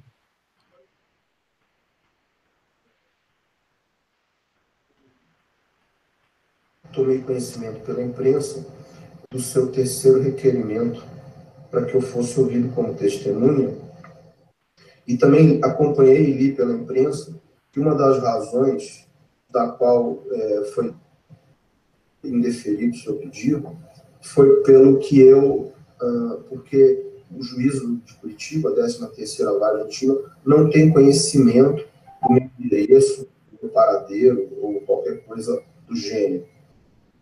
Né? Exatamente. Foi feita essa colocação também. Pois é. Então, essas pessoas que estão dizendo que o Sérgio Moro nunca disse que não tinha endereço do Tacla Duran estão detonando a defesa técnica do presidente Lula, Wellington. Eu quero saber como ainda é permitido que a máquina da liderança do PT na Câmara seja usada para detonar a estratégia de defesa do presidente Lula. O compromisso dos partidos trabalhadores é com manutenção de imagem de deputado, que não tem como explicar ações, ou é com a defesa de Lula? A nossa é a defesa de Lula. Nós não vamos detonar, como eles estão fazendo, blogueiros que foram terceirizados para fazer esse trabalho depois que os deputados foram instruídos a parar com a baixaria. Mas eles estão por trás, puxando as cordas, instruindo blogueiros a publicar artigo dizendo protegendo o Moro, dando álibi a Sérgio Moro, dizendo que ele sempre soube o endereço do Tacla Duran, pois estão dizendo que um ato processual do Tacla Duran, dando o depoimento que consta do processo, com o doutor Zanin está chamando os dois de mentirosos. E aí estão chamando o Wellington de mentiroso, ninguém menos que o presidente Luiz Inácio Lula da Silva, em fala no aniversário de 38 anos do PT. E esse é o outro áudio que eu vou tocar aqui para encerrar essa fase. Presidente Lula, a palavra com o senhor, com quem a gente ficará do lado até o final. É engraçado, porque contra o Moro leva para prestar depoimento. E o Taca Duran, que é o cara que está acusando o Moro, ele não leva porque ele diz que é bandido. Pois é. Então, as pessoas que estão tentando cobrir o Sérgio Moro por impedir a oitiva de Táquila Duran, que já usou várias razões, e eles usam diversionismo. Ele já disse que é caro ouvir fora viagem. Não foi caro para mandar os procuradores, Wellington, clandestinamente, secretamente. Não foi caro. Agora, ele disse que videoconferência é muito complicado, ele disse que vai demorar muito, ele já disse, sim, que não tinha um endereço, como fala o Cristiano Zanin, essas pessoas estão tendo a audácia de chamar de mentiroso, uma atitude leviana e temerária. Ele já disse isso na imprensa, não no processo, diz o presidente Lula, dizendo que é um criminoso foragido, que ele não é, porque recebeu lá o pedido de cooperação clandestino dos procuradores. Então, essas pessoas estão usando a máquina do Partido dos Trabalhadores, sequestraram ela. Não, a máquina não está sendo usada porque quer. A máquina foi sequestrada para preservar o interesse pessoal de pessoas que não têm como responder a questionamentos, e ela não tem escrúpulos e está detonando a defesa técnica do presidente Lula. Esse é o papel do Partido dos Trabalhadores. Eu pergunto aqui se esses deputados vão continuar nadando de braçada fazendo isso, eles não vão ser enquadrados pelo partido. O compromisso do partido é com esse deputado ou é com o presidente Lula? O nosso, Wellington, como nós demonstramos aqui ao longo da semana, sob imenso prejuízo, a gente sabe quantas pessoas cancelaram entrevista para vir aqui e quantas pessoas estão ao nosso lado, mas por circunstâncias de ter que negociar palanques regionais, palanques estaduais, não podem mais aparecer em público com a gente, embora continuem nos apoiando. E a gente entende perfeitamente essas circunstâncias. Mas a gente sabe disso, e o nosso compromisso, por mais oneroso que seja o programa, é e sempre será com o presidente Lula. Eu acredito que também seja do Partido dos Trabalhadores. Então, eu acredito que o Partido dos Trabalhadores tomará uma atitude e impedirá que a máquina da liderança do PT na Câmara dos Deputados continue sendo usada para atender aos interesses de uma pessoa, inclusive detonando o presidente Lula em pessoa e o seu advogado. Ok, Rômulo, eu queria fazer uma correção apenas. Eugênio Aragão não é ex-ministro, ele é o ministro constitucional, porque Dilma Rousseff perdeu o cargo de presidente da República através de um golpe. Ela foi golpeada por Michel Temer e a quadrilha que está no poder. Então, esse reparo está feito. Uma outra coisa que eu quero lhe falar é que eu apresentava esse programa aqui sozinho, né? Tinha até outro nome, era Cafezinho no WC, era uma coisa mais descontraída, onde eu pegava as pessoas 6 da manhã, escovando os dentes e tal, ficava brincando que as pessoas criam uma situação hipotética onde as pessoas estariam no banheiro, escovando os dentes e me ouvindo, ali entre música, sempre relacionada aos temas, e um pouco de política, e era um programa mais curto. E depois, quando eu convidei você para participar como comentarista, entrevistado, um dia, porque você escrevia para um blog aí lá no Brasil, o público gostou, o feedback, eu também gostei muito, nós falamos naquela oportunidade, inclusive, sobre a Catalunha, né? Foi o primeiro tema que você falou, e aí a gente acabou marcando toda sexta-feira. Aí você começou, aí teve um julgamento, não lembro qual, aí todo dia tem julgamento importante agora no Brasil, você participou antes do seu dia normal, e depois você foi incorporado, criamos o Expresso da Manhã e virou, finalmente, Duplo Expresso, que criou agora a própria página e etc. E essa história. Uma coisa, Rômulo, que eu quero falar é que nesses momentos, eu aprendi isso na vida, porque aqui, para você que está no Brasil ou em outro país que tem sol com regularidade, né, aqui na Suécia, no norte da Europa, onde eu moro, e Rômulo não mora aqui no norte, mas num lugar também com bastante neve, frio, uma coisa que eu aprendi ao longo desses anos que eu moro aqui foi a esperar.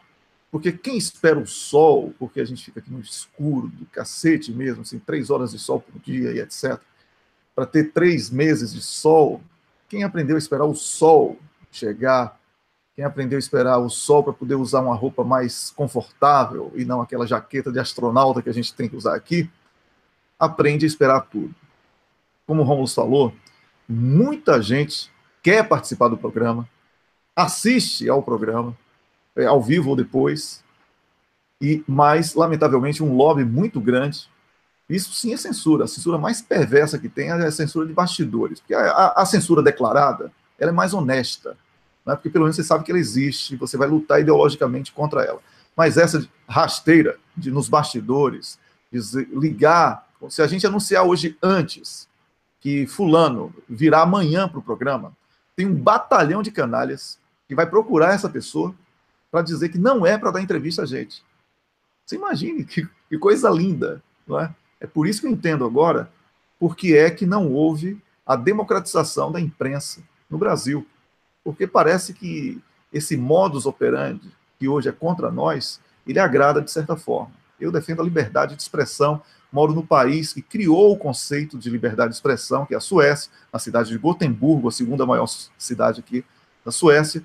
Então, eu quero dar um recado a você que potencialmente está saindo pela tangente, fingindo que não viu a mensagem do WhatsApp, etc.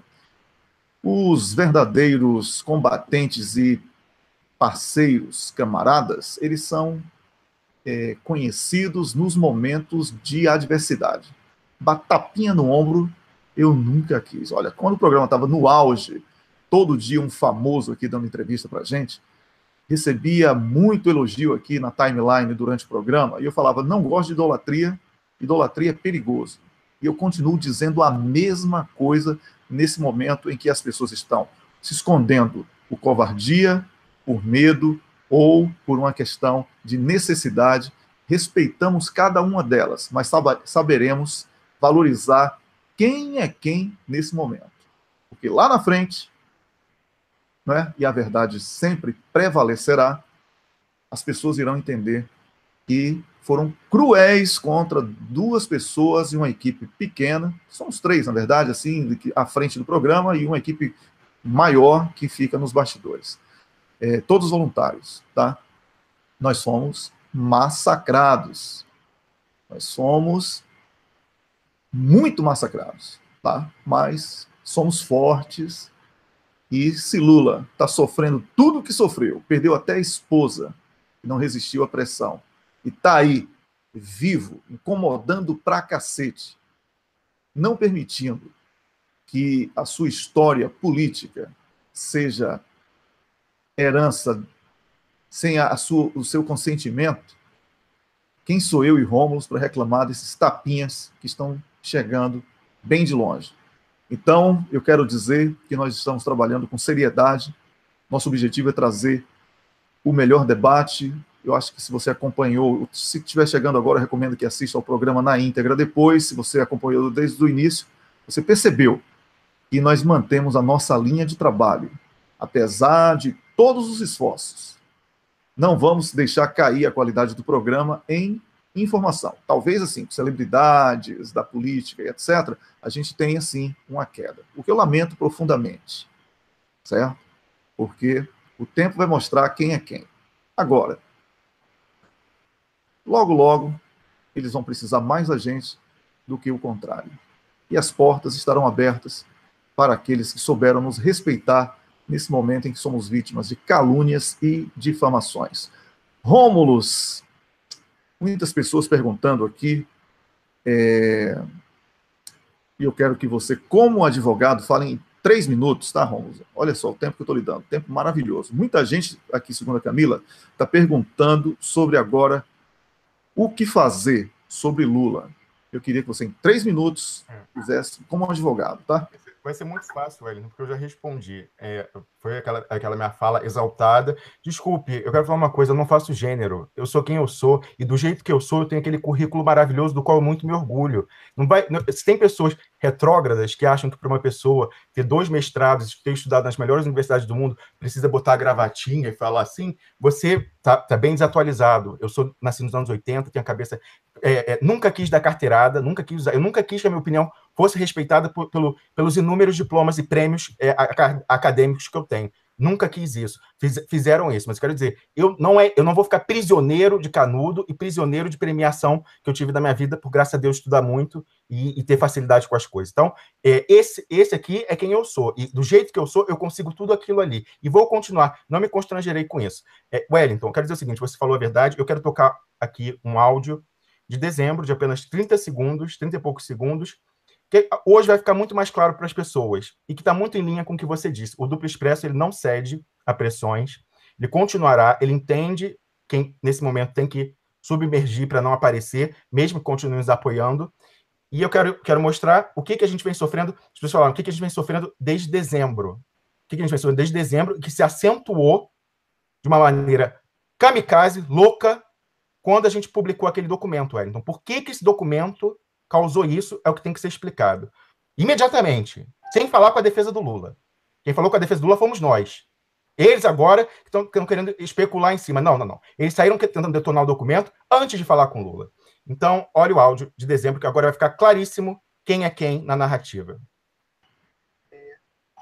Já no próprio fim de semana, como eu falei, parlamentares tentaram me sondar, querendo saber as minhas fontes. Eu não revelei. Como eu brinquei aqui ontem, nem se o presidente Lula me ligasse, eu revelaria quem são as minhas fontes. Isso, evidentemente, é um excesso retórico. Para o presidente Lula, eu revelo todas as fontes, porque nele eu confio plenamente, e a fonte, tenho certeza, não se importará, porque está muito preocupada com o grave momento brasileiro. Então, sem chance. Desisto. Não falarei quem são as fontes que me deram essa informação. Ontem, e foi isso que me levou a escrever o artigo, outro parlamentar da oposição, por meio de uma interposta pessoa, que esse parlamentar acreditava que tinha alguma ascendência sobre mim, sobre o meu trabalho. Agora todo mundo sabe quem é quem. O parlamentar e a interposta pessoa que foi instruída a dissuadir a gente de continuar com a pauta do Eduardo Cunha e Sérgio Moro. E outra, que eu não vou mencionar porque não vem a caso, que quer dizer, por um dos motivos pelo qual essa pessoa que estava incomodada está no bolso de Eduardo Cunha. Fez chegar o recado, tentou dissuadir e fazer com que eu parasse de falar sobre isso. Eu lamento, ninguém tem ascendência sobre o meu trabalho, só o meu princípio ético, a minha convicção, o meu comprometimento com o que eu acredito ser certo. Eu não estou aqui ganhando nada, pelo contrário, estou perdendo saúde, dormi só 1 hora essa noite, estou perdendo convivência, até me emociono falando disso, estou perdendo convivência com a minha família, então ninguém vai me intimidar. Depois eu falo mais sobre isso. Desculpa. Wellington, você pode falar um pouquinho, beber uma água aqui? Pois é. Quem sabe aquele foi a primeira vez que eu chorei aqui no programa. Eu não tenho nenhuma vergonha disso. Se querem me demonizar, falar que tentar fazer gaslight, aquela técnica de guerra híbrida, de tentar matar a mensagem, tirando a credibilidade do mensageiro, pode tentar. Quem está assistindo, a maioria, como vocês sabem, porque estão tomando uma surra em comentários, está com a gente, entende perfeitamente. Vocês subestimam a inteligência de quem está nos assistindo. Eu não. Eu sempre sou surpreendido positivamente pela reação que a gente recebe. Então, aquela foi a primeira vez que eu me emocionei mais ainda no final do programa, quando eu me dirigi ao presidente Lula, falei: presidente Lula, o senhor está cercado, abre os seus olhos. E aqui eu repito o aviso: presidente Lula, o senhor está cercado, abre os seus olhos. Que o que foi feito nos dias que antecederam o julgamento seu do STJ, onde o senhor perdeu por 5-0, seja a prova factual dos corvos que estão rodeando, querendo se alimentar da sua carniça, presidente Lula. Isso é lamentável. O Duplo Expresso não compactuará com isso e não só continuará apoiando o senhor até o fim e fará algo que ninguém mais pode ou quer fazer, que é expor essas pessoas que estão tendo essas atitudes. E nós continuaremos fazendo isso, pagando o preço que seja. Se não tivermos mais nenhum entrevistado aqui, se for só a gente e vocês, será o preço, porque vocês têm um impacto, a rede é poderosa. Eles falam de, é um campeão, o cara é um grande, não sei o que e tal, campeão da luta. Não, campeão da luta é quem está aí anônimo nas redes sociais, pessoas que desistiram das suas vidas para lutar. Esses são campeões, que não são pagos para isso. Então, o impacto da rede, tudo que aconteceu, essa reação desproporcional, tentando dinamitar isso aqui, é a prova factual, e a carapuça que eles vestiram é a prova factual do poder de vocês. E junto com vocês, nós vamos sim pressionar até o fim para constranger essas pessoas a não traírem o presidente Lula e comerem a sua carcaça, Wellington. Tá bom, Romulo, você não respondeu muito exatamente o que eu queria, então vou falar aqui para você que perguntou. Bem, Samuel Gomes falou há pouco que ainda há recurso no TRF4 e ainda pode ter um outro habeas corpus, né, para poder evitar prisão, que essa é a preocupação. Além disso, aguardamos com muita ansiedade que o STF se pronuncie, porque, como colocou o Samuel há pouco, o STF está com a bola na marca do pênalti e tem a possibilidade de chutar para fazer o gol, que seria impedir que uma pessoa fosse presa depois de condenada em segunda instância, porque isso significa o quê?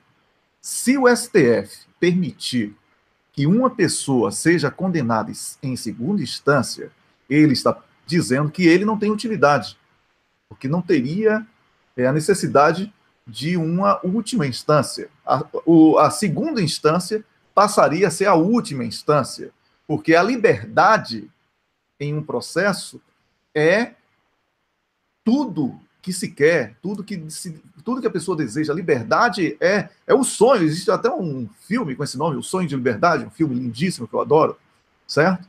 Então, caso o STF se acovarde, vai sim haver a prisão de Lula.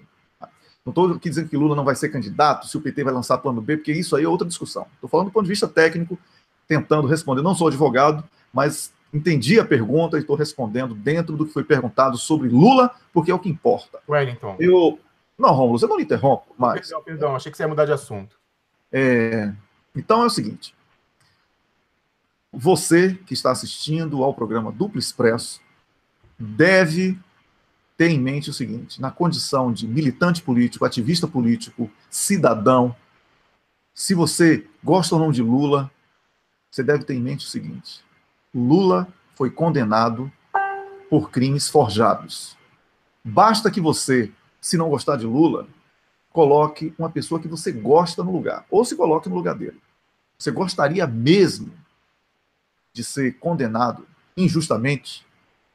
Você gostaria mesmo de passar por tudo isso que Lula está passando? Os caras procuraram tudo, varreram a vida de Lula toda, não encontraram nada.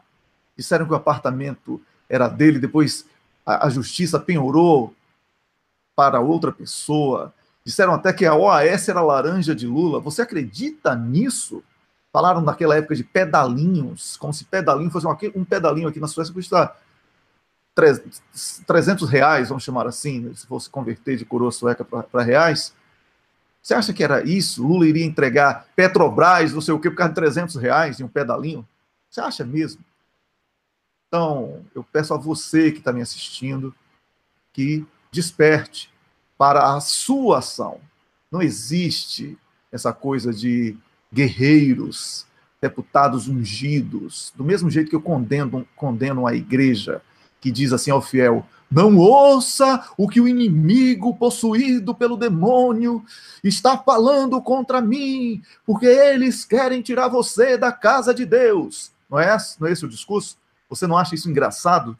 Pois estão fazendo isso com você ao dizerem: não assista o Duplo Expresso, porque eles têm a mensagem.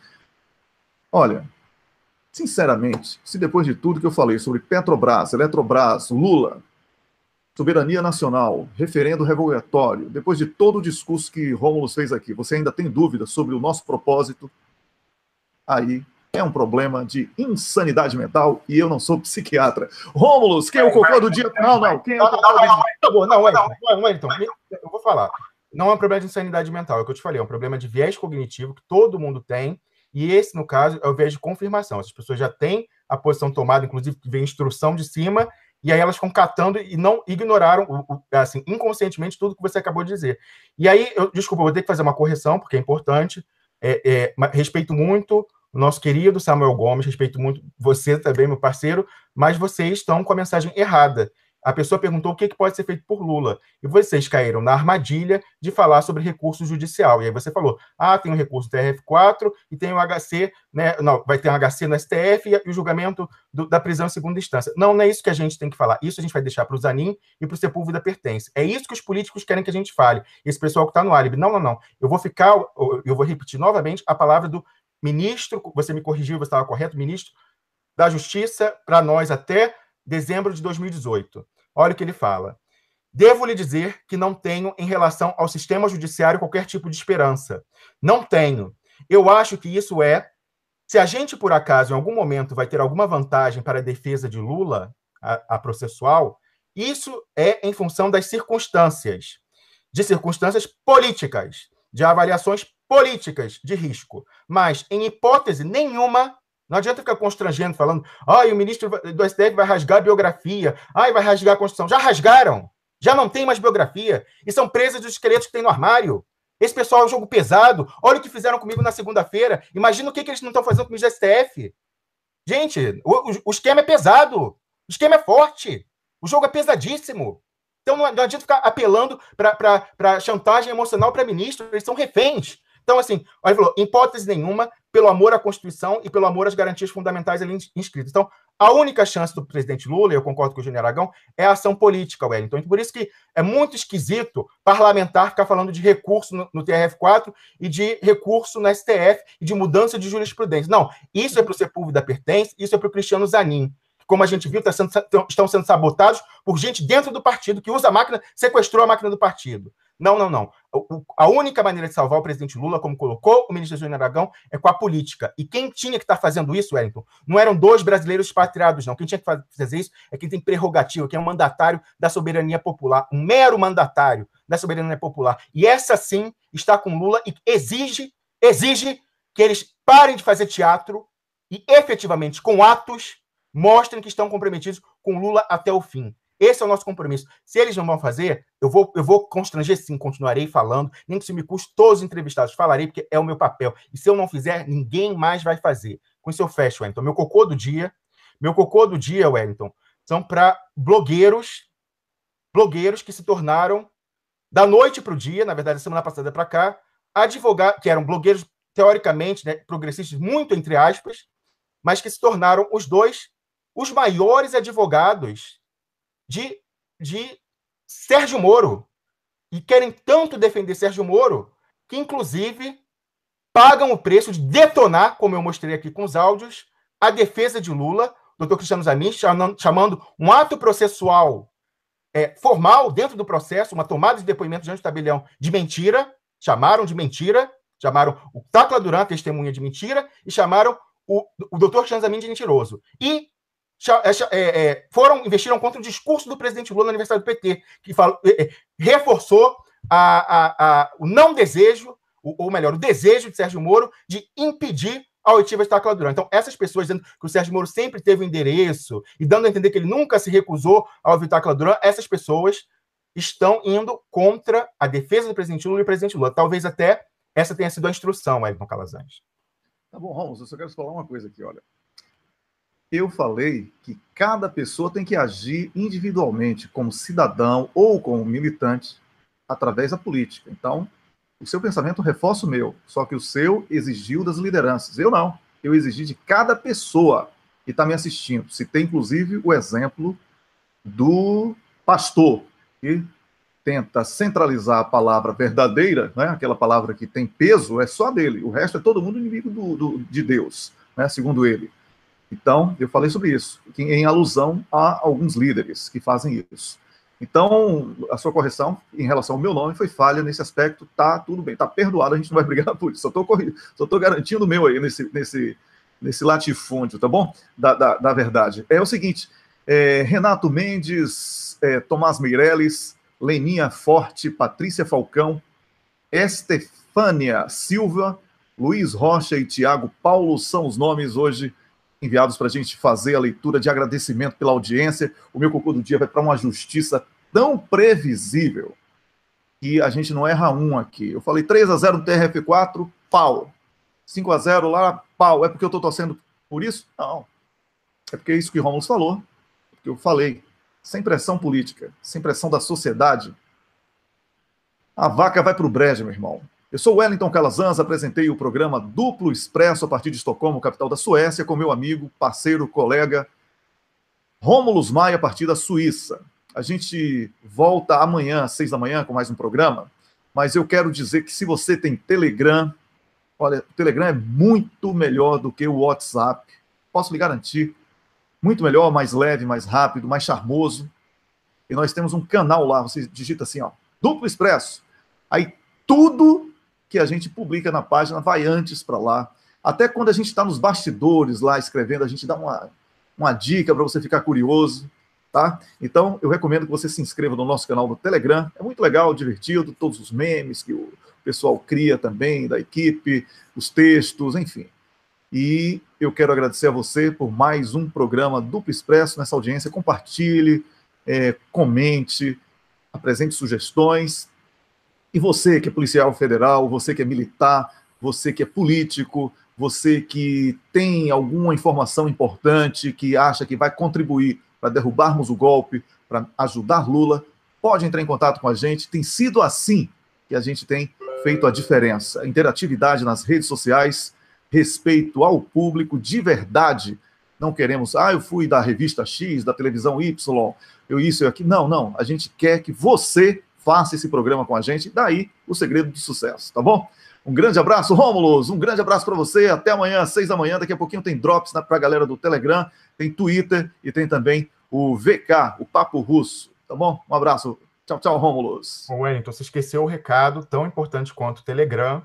É você ir a duploexpresso.com e marcar uma opção para receber notificação no seu navegador, no seu browser. Seja no celular, você vai receber no celular, ou no browser do desktop, do laptop. Você vai a duploexpresso.com e aí você vai ao canto inferior da tela direito, você vai ver um sininho vermelho e você clica nele. Com isso, toda vez que tiver uma live nova, um novo artigo, você será notificado. Mas, complementarmente a isso, meu avô sempre disse, quem tem dois tem um, quem tem um não tem nenhum. Em complementação a isso, você também vai a duploexpresso.com e preencha lá no canto superior direito da tela para assinar, para receber por e-mail. E por que são complementares? Porque a notificação do browser você só vai ver quando você estiver online. E o e-mail vai ficar na sua caixa quando você está offline, e aí depois você vai ver e falar, teve isso aqui que eu perdi. E aí você vai poder ver. Então, é importante que você assine os dois. Eu quero dizer, Wellington, que essa semana, com toda a propaganda que foi feita para a gente, o número de assinaturas dobrou. Então, apesar dos ataques, no final, a gente tem que agradecer, porque essas pessoas aumentaram e vão continuar aumentando, enquanto nos atacarem, o nosso alcance. E, por fim, eu quero deixar um convite para a leitura desse artigo que eu publiquei ontem à noite, tarde, mas que já está, pelo visto, vai entrar, assim como esses últimos que eu publiquei já estão no top 10, os dois que eu publiquei essa semana, tanto que eu publiquei no sábado e o que eu publiquei na segunda-feira, em resposta à tentativa de assassinar minha reputação, já estão nos 10 primeiros, para desespero das pessoas. As mentiras não vão prevalecer, porque a internet é livre, apesar de toda a máquina, com essa rede que nós temos aqui, infelizmente, vocês passaram o recibo, vestiram carapuça do poder que ela tem. Então, desistam, assim, né? A gente quer parar de falar disso, né, Wellington? Mas, assim, se eles mexem, é que nem cocô de gato, quanto mais mexe, mais fede. Eu acho que seria conveniente aí eles deixarem de lado, como amigo, mas, assim, a gente não vai recusar de forma nenhuma maior exposição e maior número de assinantes. Pois então, faça essas assinaturas por e-mail e no browser. Eu deixo aqui o convite para a leitura do artigo que eu publiquei ontem à noite, que se chama Infiltração. Agora, advogados de Moro, Nassif e Cafezinho detonam Lula e a sua defesa. Recomendo fortemente a leitura para nós sabermos onde nós estamos, com quem nós estamos tratando e o quão pesado é o jogo.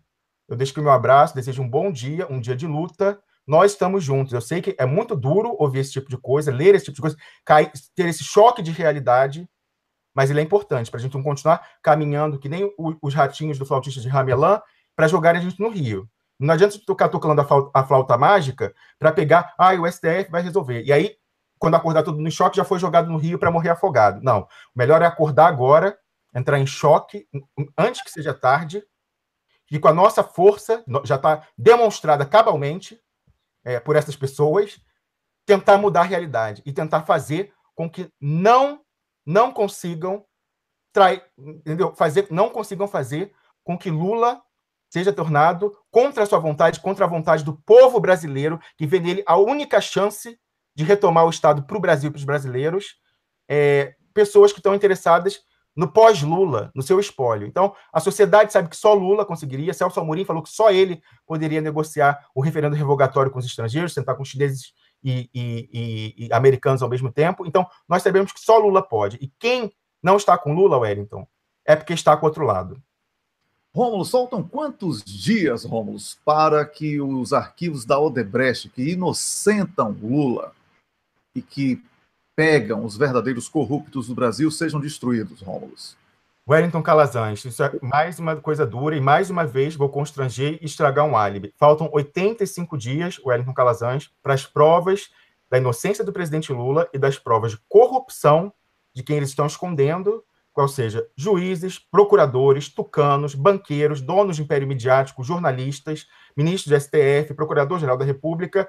Faltam 85 dias para as provas dos crimes dessas pessoas e das provas de inocência do presidente Lula serem destruídas com o término da migração dos servidores da Odebrecht do sistema Oracle para o sistema SAP.